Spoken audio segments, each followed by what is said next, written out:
Hey guys, welcome to the help screen, and this is how to log in Arena Breakout.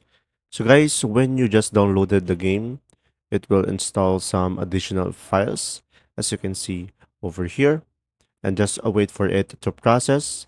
And then guys, once it is done downloading the additional files, it will redirect you to the login page, and this is the login page, and from here you will have various options.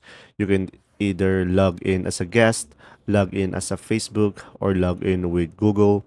And when you click on the three dots, it will give you more options to sign in. You can have Line or with Twitter X, and just simply select any of these guys. And if you don't have any account, you can just click register for free over here and just provide the necessary information in order to proceed.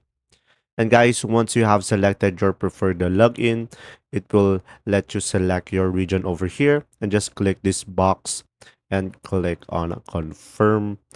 And after that, it will let you to customize your character with different options over here. As you can see, you can choose your face, hairstyle, and hair color.